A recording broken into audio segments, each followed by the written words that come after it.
I recently heard about this 3x3x3 challenge that went a little viral on TikTok a few months ago, and it reminded me so much of the 10-item wardrobe. It's pretty much the same thing. So I thought I would try it and just kind of compare it to the 10-item wardrobe and see what kind of results I could get. Basically, the results being how many outfits can I create out of 3 bottoms, 3 tops, and 3 pairs of shoes. I watched a video where she got up to something like 25. So I don't know if I'll be able to do that well, but let's try it. So first I'll show you my items. I'm actually wearing this. I decided this was going to be one of my items. So one way it's different from the 10-item wardrobe is this is a sweater. So in my late winter, early spring wardrobe, I'm considering this sweater to be an extra, but for the purposes of this 3x3x3 challenge, this is going to be one of my core pieces, one of my tops. Okay, so this is one of my tops. Striped skirt will be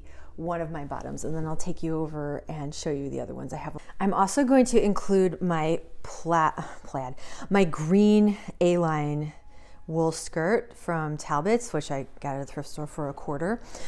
And okay, the scarf is gonna, I guess for the purposes of this, the scarf doesn't count as one of the items. So we'll say the scarf is an extra, but just looks so springy and I thought it might be fun.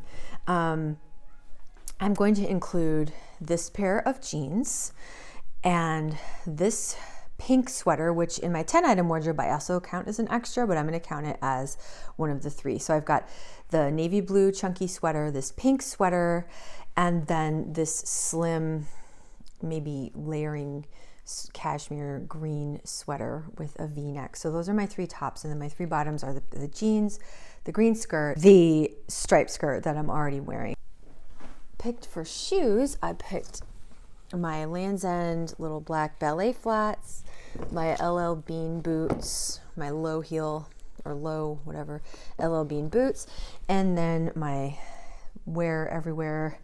These, I think they're technically rain boots that I got at Goodwill this year. I've been wearing them all over the place. Try everything on and just give it a whirl.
So that was really fun. I guess I ended up getting about 12 outfits out of it, 3 pairs of shoes, 3 bottoms and 3 tops. All in all, I really prefer the 10 item wardrobe because I like to have my extras as extras, and I've gotten like 20 and 30 outfits out of a 10 item wardrobe, so maybe I'll find that next. But this is a really fun challenge and it's a really cool idea, so let me know if you feel like trying it yourself or if you have, and I would love to know what you prefer, one or the other. If you do a 10 item wardrobe, if you think you'd like to do 3 by 3 by 3. I've got a trip coming up where I'm just going to be gone for 2 nights, so I thought this might be a good thing to do for that, although 3 pairs of shoes is kind of a lot, so I don't know, I might do more like a 3 by 3 or a 2 by 2, but it's a cool idea, and I hope you enjoyed watching this, and I hope it gave you some inspiration for capsule wardrobes, and I will see you on Sunday. Have a great beginning of your spring. Well, at least that's how it is here in Kentucky. Some of you are probably still in deep winter, but I'll see you later. Bye for now.